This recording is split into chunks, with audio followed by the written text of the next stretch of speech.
Okay, good evening to one and all. On behalf of Philosophy family, I extend a hearty welcome to all the scholars and teachers of philosophy across the country and abroad.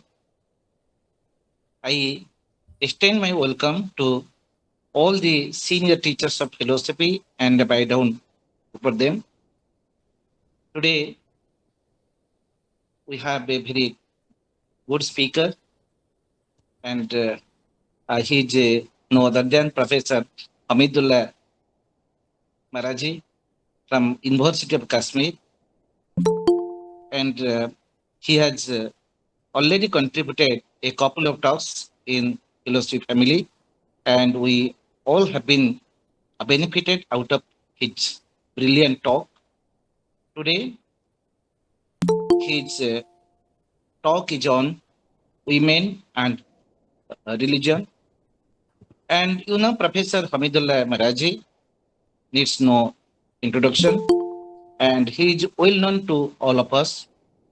He is the professor head, Department of Religious Studies in University of Kashmir, and he has already taught at JNU, Kashmir University, Central University of Kashmir, for more than 30 years. And he has also delivered many talks on comparative religion, Islam's inter-religious dialogues, Islamization of philosophy, epistemology, religious discipline, and on many other themes. And Professor Maraji has already visited more than 100 universities of the globe on academic issue, on academic purpose. He has already given many talks and has benefited the young scholars of our globe. He is the academic convener committee of philosophy in different university. I don't want to explore them. And to his credits, he has contributed more than 40 books on different area of his interest. And today he will speak on the topic women and religion. You know, this is a very beautiful topic, and in it, Professor Maraji will speak on the role of female gender in religious history. That is how religions portray gender within the uh, religious doctrines, and he has mastery over the subject because he has the specialization on her religions, on inter-religious activities and dialogues. So today I bow down before them because he has accepted our invitation to reflect his thinking on the particular issue before us. And today we are waiting him. I welcome Professor Maraji to this webinar. I also extend my welcome to Professor Pramod Kumar Das, the host, convener, and admin of Philosophy Family, and Professor Dr. K. Omnan Rao, our moderator, will join later. With this, once again, I extend hearty welcome to all of you, all the viewers, to be connected with the virtual academic platform. And I request Professor Maraji to commence his speech. Over to Professor Maraji. Thank you, sir. Professor Dr. Kailash Chandra Moharana, Professor Krishnamurti ji, Janab Sopan Barman ji, Atish Rajak, and Professor Pramod Kumar Das, who is I should say, our leader, and he has been convening these programs for a long time. And this is our good luck that we have professors like Professor Das and Professor Kelaji and others and Professor Krishnamurti who are guiding us on these important topics regarding religion, philosophy, culture, civilization. And there are many other scholars and research scholars and students who are present, whom I can see from the screen. We have already discussed some of the problems regarding philosophy and women, and then we had a topic on women and feminism, philosophy and feminism. And today I will be just trying to relate some of the such type of details regarding women and religion, but it is in the context of feminism and philosophy, not in the theological context as such, because we are looking all these problems from the philosophical angle, not only from the theological or religious angle, because philosophy has its own methods and theories and its systems and its ways of theorizing. So I will just try to deal with this aspect. First of all, there have been so many religions in the world, more than 3,000 this time, and some people count more than that. So how we can determine the position of women taking all these religions into consideration? Very difficult. But we can categorize. There are Semitic religions, there are Orient religions, or we can call these Indic religions. And there are religions which believe in God, and there are religions which don't believe in God. And there are so many other such type of varieties of religions. And in this situation, it is very difficult to mention the actual position of women in all the religions of the world. But I will just try to relate some of the teachings and some of the sayings of some of the important religious texts and the scholars, starting from the Judaism. So Judaism is one of the old religions of the world, and it has a legacy of so many prophets. And we know that in this religion, there is mention of Eve and Adam, the first couple which were put in the paradise according to Bible, according to Torah. So they were kept there, and they were tempted by Satan. Later on, we know about that. And then they had to face the consequences when Adam ate from the tree of knowledge of good and evil. And then we were just sent to this world or thrown to this world. And in this way, we were the fallen animals or fallen angels, we can say, as has been mentioned by some people, after committing that sin according to Torah.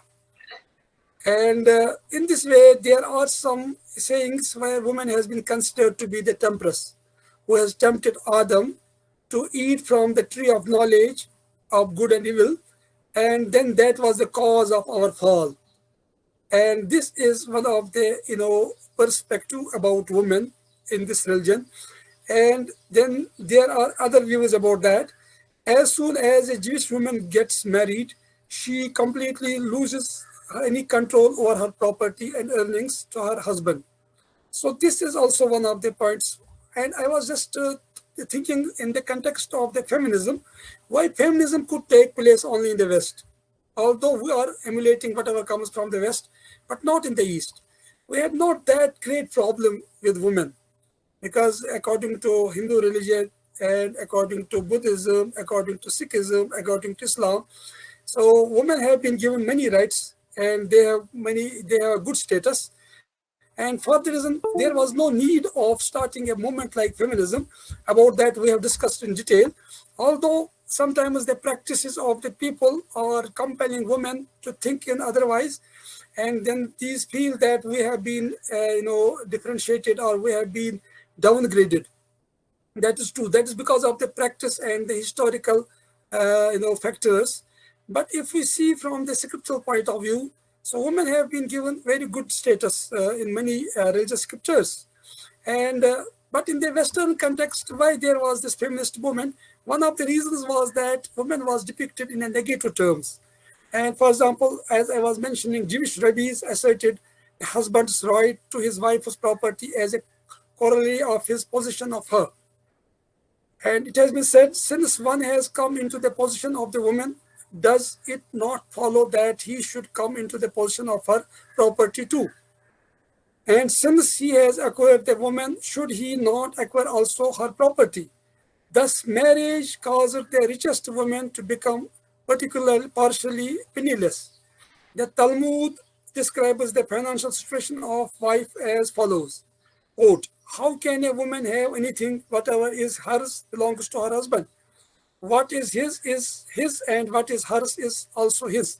Her earnings and what she may find in the streets are also his. The household articles, even the crumbs of bread on the table are his. So you can see that how everything belongs after marriage to her husband, and woman is deprived of everything, and she gets no, she loses her identity as a person, or as a respectable citizen. It has been said, should she invite a guest to her house and feed him, she would be stealing from her husband. The fact of the matter is that the property of a Jewish female was meant to attract suitors. A Jewish family would assign their daughters a share of her father's estate to be used as a dowry in case of marriage.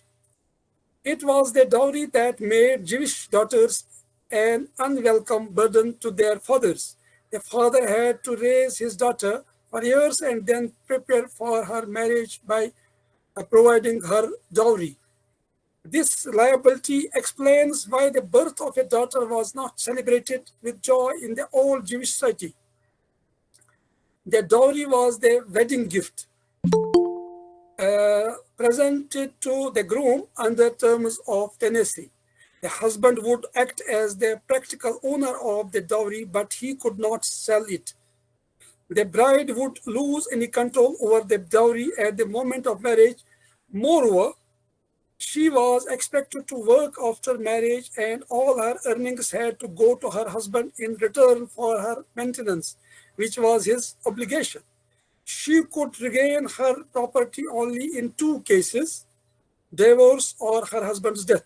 Should she die first, he would inherit her property.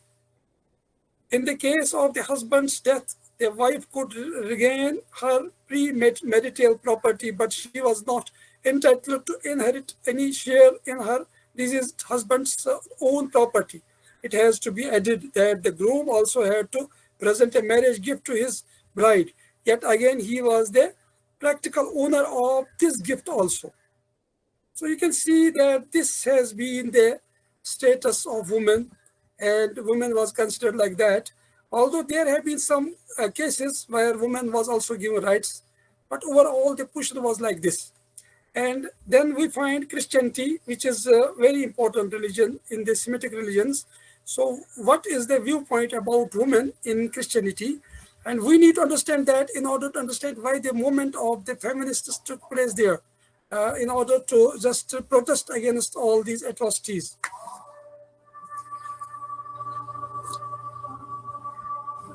So now we find, for example, in Christianity, it has been said that woman shall not wear that which pertains to unto men, neither shall a man put on a woman's garment. For all that do so are abomination, abomination unto the Lord thy God. Deuteronomy. The woman in Genesis, and this holds true for the whole of the Bible, can be divided into several, clearly recognized groups. In the first place, there are those very famous women who, although extremely well known, are never actually named, but instead are defined and described only in terms of their relationship to the male. Highly prominent among this group are Noah's wife, Lut's wife, and the wives of Noah's son, Shem, Ham, and Japheth. It is of considerable interest that in the whole saga of the flood and the ark, Genesis, Noah and his sons are continually named, but the identities of the only four people saved with them out of the first period of human existence. That is the grandmother and the three mothers of the whole human race to follow, were neither recorded nor considered in their own right, regardless of who these women were or what they did. It was considered sufficient to recognize them only in terms of the relationship they bore to the men. This is also one important point where we need to see that whatever the women have the status in this sense, That is because of their relationship with the men or the religious authorities of this religion. And the case of Lut's wife is extremely similar. In Genesis 19:15, we even made aware that Lut has a wife. Until that almost gracious instant of which more shall be understood in various other verses of Bible, in which she disobeys God by looking back and paradoxically achieving immorality by being turned into a pillar of salt. This occurrence was obviously considered worthy of recording, but not so any other details about the woman, not even her own name. So even though she has been not named by this, by her own name, what was actual name of that lady. The same holds for the anonymous Pharaoh's daughter, who saved and reared the infant Moses later, which has been mentioned in Exodus. The mother who became the, I should say, the foster mother of Moses, even she has been not mentioned by name, although she was very important. The second group of women are those that are actually named, but about whom nothing or virtually nothing is recorded, except their relationship to a significant male. Prominent in this group are Keturah, Judeh, Basharmath, and Zipporah. Little known, possibly long forgotten characters who are recorded as doing absolutely nothing, but who were respectively Abraham's second wives, Esau's first two wives, Sarah, Rebekah, and Rachel. And later there shall be Ruth and Naomi, Esther and Mary, among others. But Mary aside, this is not an earth-shattering collection, and their doings hardly match the spectacle and grandeur of Nuh, Moses, Joshua, David, Samson, and Solomon. But at least their names and actions do appear. So names appear, but what are their actions and what are their contributions? Those are hardly mentioned, and even their names are not known in the actual sense. To summarize, then, in the Bible, it is generally the case that men judge or foretell, fight, rule, and legislate. For instance, we have to read all the way to Judges 4, that is almost one third of the way through the Old Testament before we meet our first female judge and prophet, namely Deborah. And that women are either absent altogether or else do little more than fill in the background of the biblical events, usually in the role of some man's appendage or position. Further, it tends to be the case that women who have achieved fame have done so by employing particular feminine ways in order to bring down certain men, while good women are characterized as such by their faithfulness, obedience, and ability and willingness to keep the tent, rear their children, water the flock, and do as they are told. In a chronicle which is so largely devoted to battles and the establishment of legal and ethical codes, it is hardly surprising that there is no mention of the women and their role. As you can understand through this also how women have been neglected, and we don't find any focus of those events which the men who have so defined her role have also considered worthy of recording and handing down. So these have been not even mentioned. There is, however, another far more subtle way in which women are excluded from, or at least have their presence. Quote, so God created man in his own image. In the image of God created he him. Male and female created for he them. And God blessed them. Genesis. But from there on and right until the end of Revelation, the polarization and the reference to the female disappears. In general, the male form becomes generic, and gender differentiation is made only at those times when it is especially required. That is, now therefore kill every male among the little ones and kill every woman that hath known man by lying with him. Numbers. So such type of mention has been made about women. The generic use of the male form appropriates women in and along with men as an unseen part of the human race, unseen part of the human race. However, at other places in the Bible, and this is the specific point, heralded above, language quite explicitly exclude women from the human race. And you know that it took about 500 years to realize that women have also spirit, they have also soul. And you know about witchcraft in the Western context. This type of exclusion, as with the generic use of male forms, is once again not unique to the Bible. Rather, it is so commonplace that it tends to pass unnoticed until the Eve is trained to find it. It abounds, for instance, in school history textbooks and other books. So this is very common and this is well known to the people. And this is not something secret in this way. The Lord, and it has been said in the books that Lord they wanted that man should get company, and He created woman. The woman in Genesis, and this holds true to whole of the Bible, as I said, that woman has been created for man so that he may be entertained. Otherwise, she has no separate existence in this way. And at the time of marriage, she loses their separate existence as well. And we can find that there are other references to women in different books as well, which are found in the Christianity and which have mentioned about women and her rights. But rights, we can say that rights are not very much clear. So it has been said that God created man in his own image, in the image of God, and woman was also, considered to be created in the image of God, but she has to remain always subservient to man and be his, a type of servant.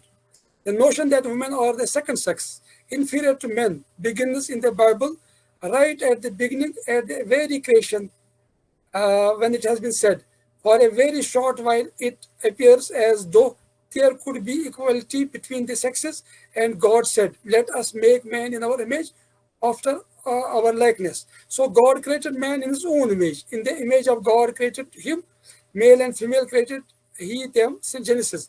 God did not, however, create them simultaneously or in the same way. Adam is created first from the very earth and God's life breath. Eve, in fact, comes along quite a bit later. Her purpose is to help and assist the man. And the Lord God said, it is not good that the male should be alone. I will make him and help meet for him. I will provide a partner for him. So this has been mentioned in the Genesis chapter 2, verse 18. And her origin is not the earth and God's life breath, but rather the man himself.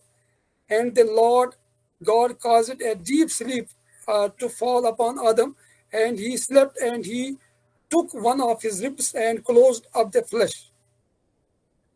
Instead thereof, and the rib which the Lord God had taken from the man made he a woman, and brought her unto the man. And Adam said, this is now bone of my bones, and the flesh of my flesh. She shall be called woman, because she was taken out of man, woman. So you can see that how the story has been related about the beginning of creation of man and woman, how woman was taken out from the rib of Adam, and she has been just created for man's companionship. And already there is enough there to be extremely suggest to hardly being formalized, and where there is no possibility of things like war occurring, where in males with highly devoted physical power prowess might protect and defend more vulnerable women, and in turn gain the right to dominate them. What is actually being declared is gender domination, that men call men shall rule over women call women, and all because the woman was tempted and the man was not. Thus, right from the description of the creation, the Bible can be seen as prescribing, supporting, and endorsing a gender discrimination and differentiation, in which woman takes an inferior place and adopt a subservient role to men. That is one front. The second is gender differentiation in terms of roles, for already they too have been prescribed. The man shall be the provider and laborer, and woman shall be the bearer of children, and both of these roles shall be accompanied by sorrow and suffering. So here we can understand that we can understand that what has been the role assigned to women. She has to bear the children, and man has to work. And in four of his epistles, the Apostle Paul is quite forthright about what the proper role of women should be. On two occasions, he seeks justification for his position in the depiction of the creation, and in doing so, makes manifest the type of interpretation. Notwithstanding, she shall be saved in childbearing if they continue in faith and charity and holiness with sobriety. Timothy chapter 2, verse 11 to 15. Elsewhere, Paul finds his justification for advocating a similar position in the law, and note also the use of the possessive case. Let your women keep silence in the churches, for it is not permitted unto them to speak, but they are commanded to be under obedience, as also saith the law. And if they will learn anything, let them ask their husbands at home, for it is a shame for women to speak in the church. It is Corinthians and chapter 14, verse 34, 35. And in this way, likewise, husband will be having the full love of the woman, and whatever they belong, they have to give that to their husbands. This passage too is somewhat tempered by the text following it. Husbands, love your wives, even as Christ also loved the church, and gave himself for it. Likewise, ye husbands, deal them with according to knowledge, giving honor unto thy wife, as unto the weaker vessel. So we can see this does not depend on conditions of the time, but as a blueprint for all future generations.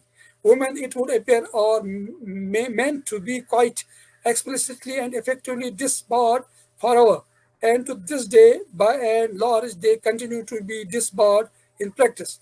What then of women, and also of ordinarily men who will not be priests, rulers, or judges? The answer is once more given in the creation story, and more particularly in God's reaction on learning that the forbidden fruit has been eaten. Unto the woman he said, I will greatly multiply thy sorrow and thy conception. In sorrow thou shalt bring forth children, and thy desire shall be to thy husband, and he shall rule over thee. So, because it is considered that woman was responsible for the fall of man, because she tempted on the instance of Satan or the devil to make man to eat from the tree of knowledge of good and evil. So, woman becomes temptress in this way. Now, she is responsible for all the woes or the sorrows or the agonies of man. So, therefore, she has to suffer. And for the reason, this has been mentioned in these verses as well. And unto Adam he said, because thou hast hearkened unto the voice of thy wife, and hast eaten of the tree of which I commanded thee, saying, thou shalt not eat of it. Cursed is the ground for thy sake. In sorrow that thou eat of it, and all the days of thy life. Thorns also and thistles shall it bring forth to thee, and thorns also and thistles shall it bring forth to thee, and thou shalt eat the herb of the field. In the sweat of thy face shalt thou eat bread, till thou return unto the ground. Genesis chapter 3, verse 16 to 19. It is clear here that Adam and Eve have not merely been expelled from the Garden of Eden into a harsh, cruel, and sorrowful world.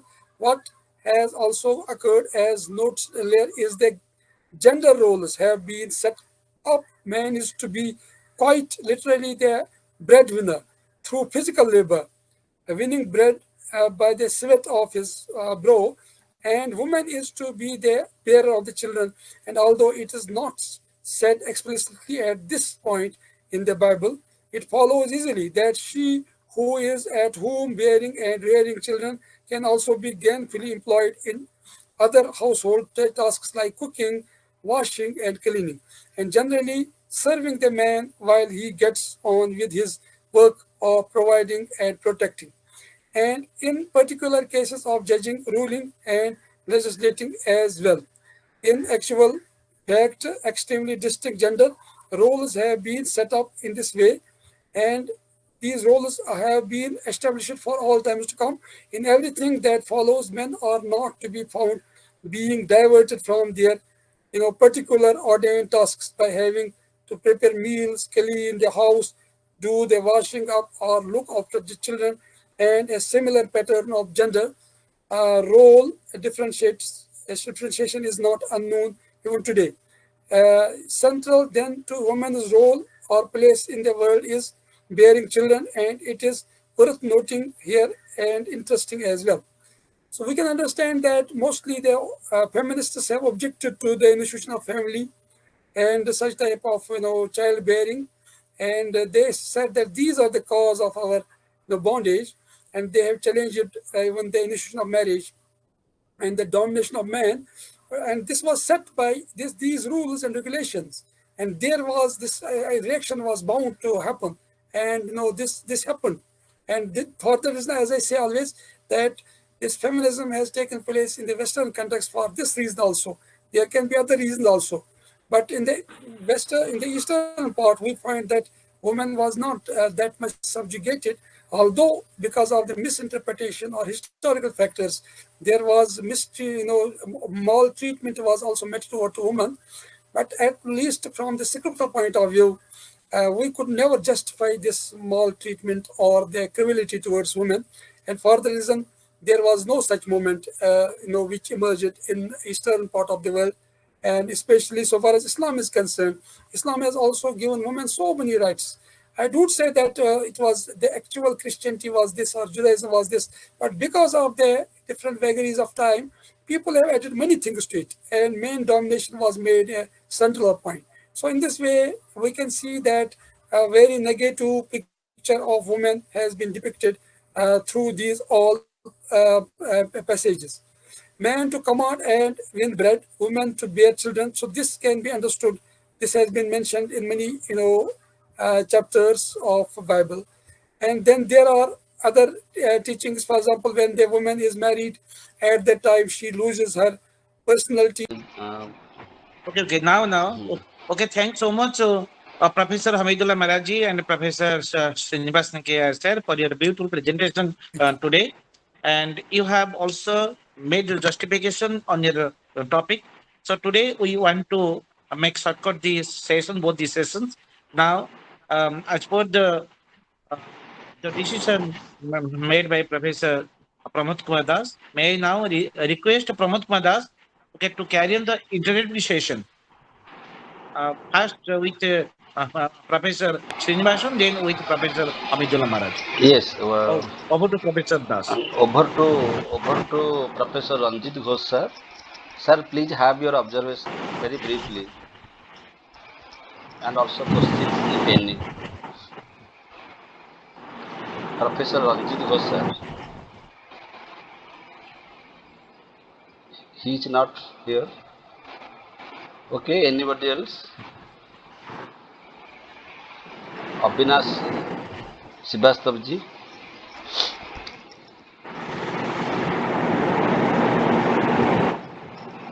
Yes, sir. Yes. So nice of you, sir.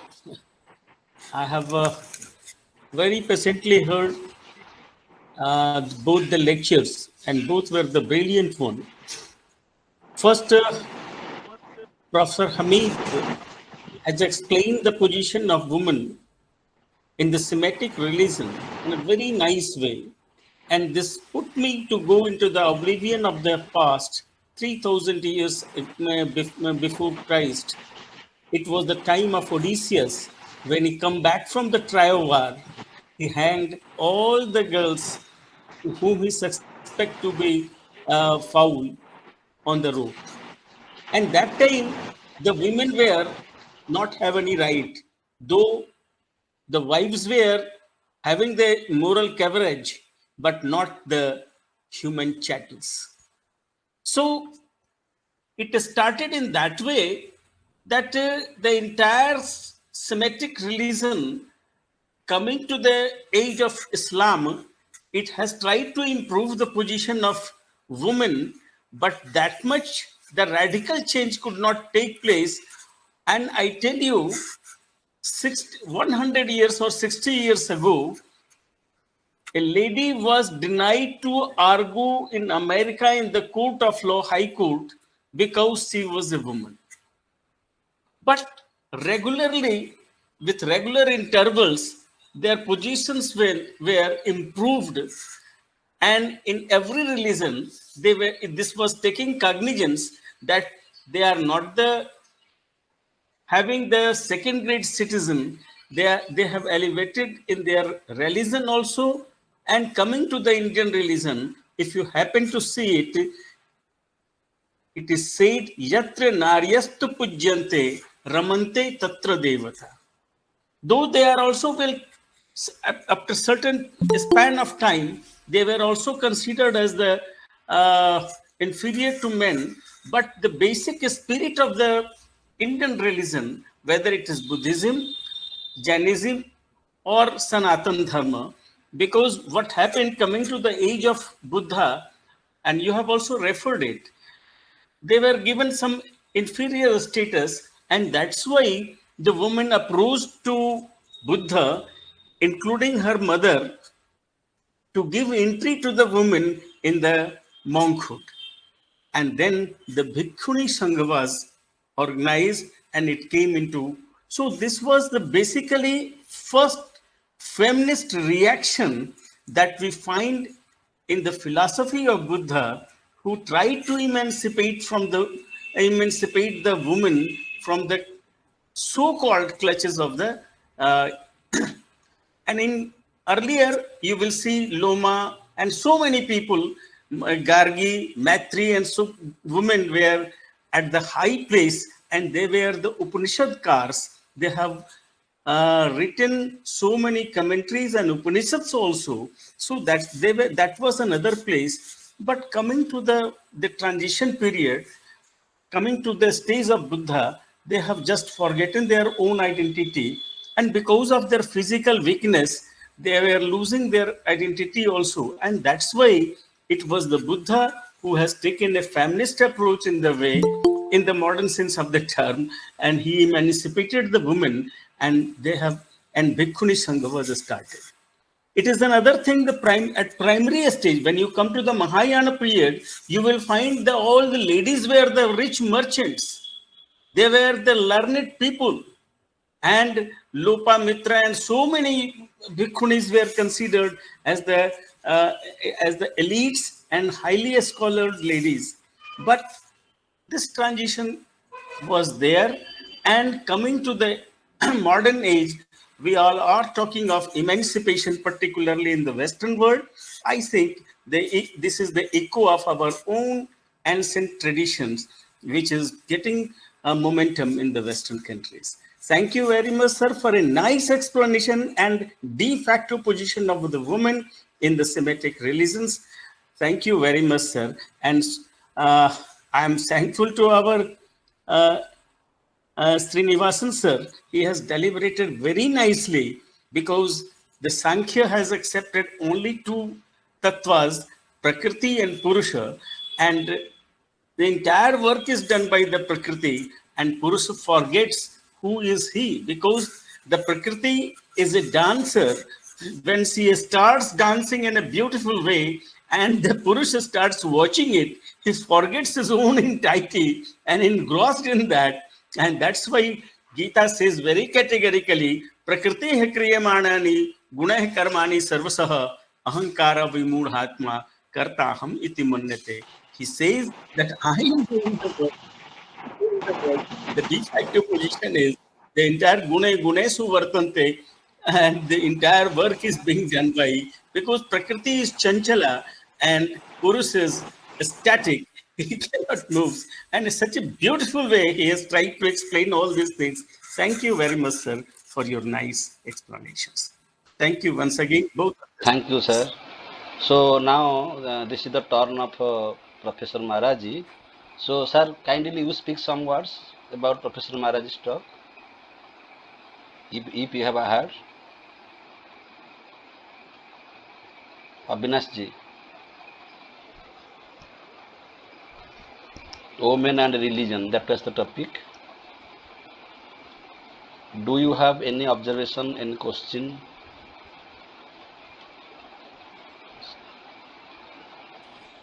I have already said that he has Yes, yes, yes, presented the yes. things You in a have very covered. nice You have way. covered both. Yes, And he has yes. also confessed that it is basically, in such a span of time, it is Hmm. was impossible to reveal everything. And that's why we suppose in the next talk, if he happens to give, he will explain everything in a minute detail.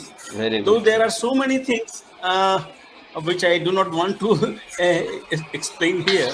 So in the next talk, we will be learning so many things from him because he has given a very de facto exposition of the Semitic religion and the place of Thank women you, there. Thank thank you, you, sir. sir. Kalyani Sodangi madam joined late, so she has not heard the talk of Professor Maraji, but this is the area of interest. She likes this. So, madam, you can ask a question about women and religion. Any general question, if you have any query, you can ask.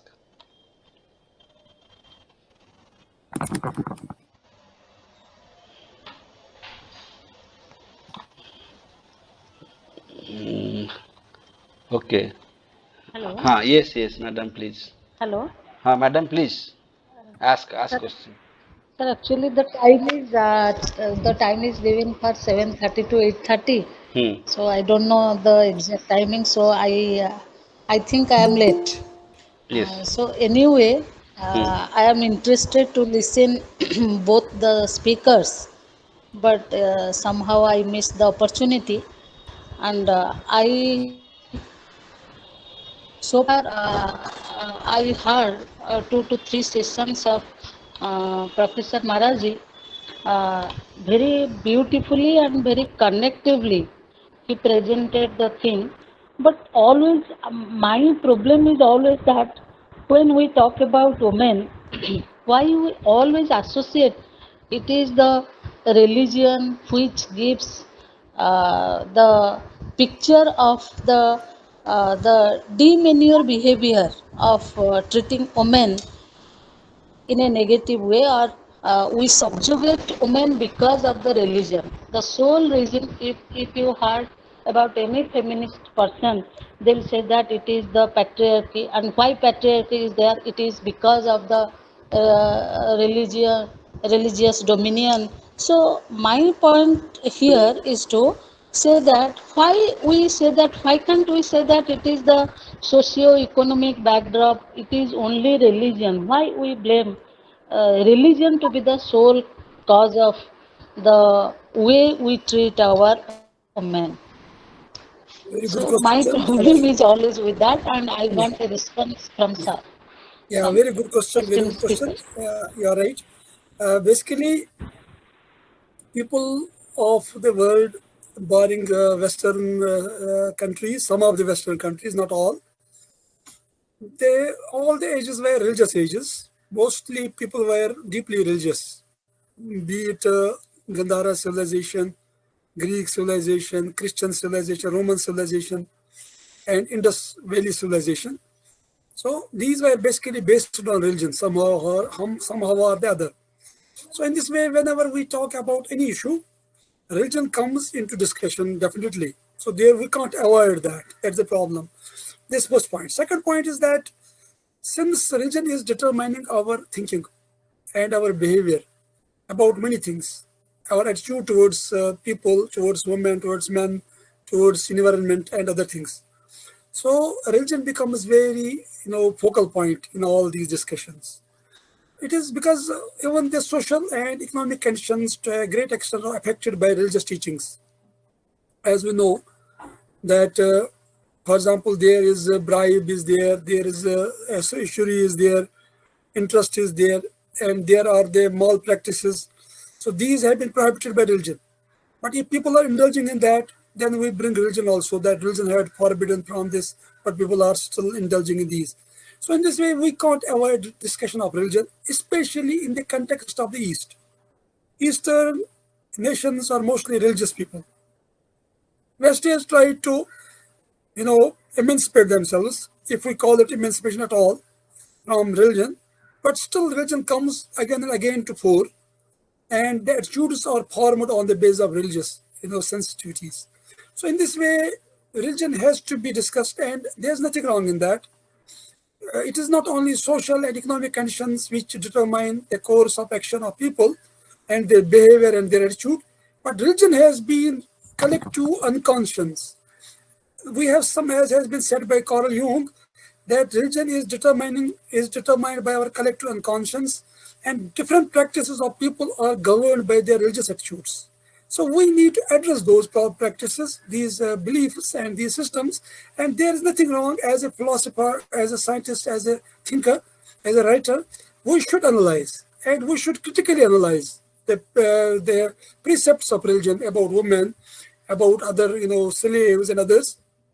So that will give us a clear picture why these concepts were there, and then we can also relate some socio-economic conditions and what are the reasons for that.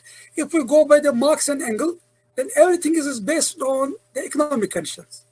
But if you see from the religious point of view, that it is not the material conditions, it is basically the ideology, it is belief system, which just brings many things to fore, and which gives shapes the attitudes of the people towards different problems, whether social, economic, women-related, man-related, whatever it is. So in this way, I do find that there is nothing wrong if we just search for the causes of the women's, problems and women's issues in their religious understanding of the problem, and we can analyze that and see what were the reasons for that, and maybe there were some economic conditions and social conditions also, but what was the role of religion in order to determine the position of women and look towards women in a very inferior way, which should have been not there, and then analyze the text also, and the context and the history and the sociology of religion, and that can give us a clear picture about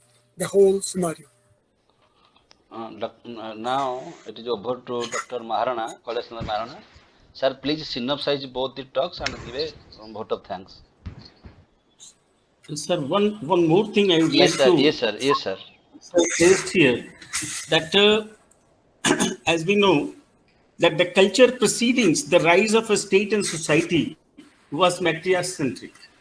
And the social setup is found in some parts of our country, particularly in India, even today, is reflected through this popular saying, where woman is worshipped, as I have already narrated earlier, yatra naryastu pujyante ramante tatra devta. And most of the devis and Adi Shakti, they are the women. And that's not only that, whenever the gods, the male power, when they thought themselves, I fell in a trap, it is the Adi Shakti, it is the female gods, they help the gods also, whether it is Vishnu or others. So in that way, if you happen to peep into the history of the Indian culture and religion, you will find that it was a matricentric stage earlier, and everyone was considered equal, and when women were in peril, the gods and the male has helped them, and when gods were in peril because the Rakshasas used to torture them, and when they failed themselves, handicapped to help themselves, then the Adi Shakti, the Durga and other Shaktis have helped them. And this categorically says that there was no gender discrimination on the part.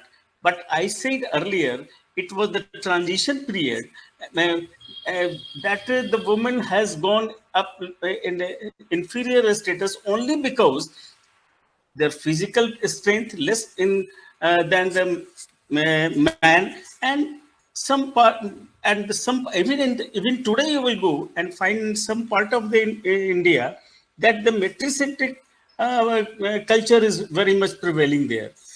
So we will have to ponder the things in a proper way, ki how this transition has taken place, why this transition has taken place, and how the religion helped them to improve the position of women. And it cannot be discussed in such a short span of time. I think a different lecture has to be organized on that. and that will be nice for us. It will enlighten us in a proper way. Thank you, sir. Thank you so much. Okay, thanks. Okay, thanks so much, Professor Das. So today we have witnessed and we have mindfully listened both the talks of Professor Maraji and Professor Srinivasan. And in the past session, we have learned from Professor Maraji, and he presented a very thought-provoking talk on the women and religion, and very beautifully he has presented the feministic reflection that is in context of different religions and religious faiths. And he has also presented what the role of female gender in religious history. He debated everything, and within a short span of time, he has reflected that is the role of women and how the women have been created as a second sex, and he has also reflected on the gender domination and gender discrimination in different religious texts, and he has made justification that is for the reflective thought that we have already taken in our discussion. And thanks so much, Professor Abhinav and Professor Dr. Kolyan Saragi, the way they have put their observation and put their question to Professor Maraji. And Professor Maraji has also given that it needs to be taken uh, in critical ways, and critical reflection is needs to carry on the discussion in the coming sessions, and he will continue his speech in different sessions of philosophy family. So we extend and we propose our thanks both the speaker, Professor Maraji, and the question raises Professor Professor Dr. Kalyani Shorangi and Professor Avinas for their beautiful reflection. And in the second session, we have with us Professor Srinivasan, and Professor Srinivasan, within a short span of time, has given the justification in discussing the topic that the that is, and he has also made it clear that how in Sankhya philosophy, the Sankhya philosophy, that Purusa is said to be knower, and at last he has given that how Buddhi has taken a prominent role, that is to justify the knowledge. And with this, I I propose my vote of thanks to both the speakers and to all the viewers that they have joined today. I offer my thanks to Professor Pramod Pradas for coordinating and for moderating the question and answer session. And with this, I extend my gratitude to both the speakers and to all the viewers present to today's webinar. Thanks so Thank you, much. sir. Yes, sir. Yes, sir. Now, I request Professor Pramod Madas to wind up the session. Yes, we are highly grateful to both the speakers, and we got enlightened. Thank you, sir. We are grateful, and we are also indebted for your contribution. So you select your next topic. We shall create slot after 2 months. Thank you, sir. Thank you. Now this meeting is declared closed. Thank you.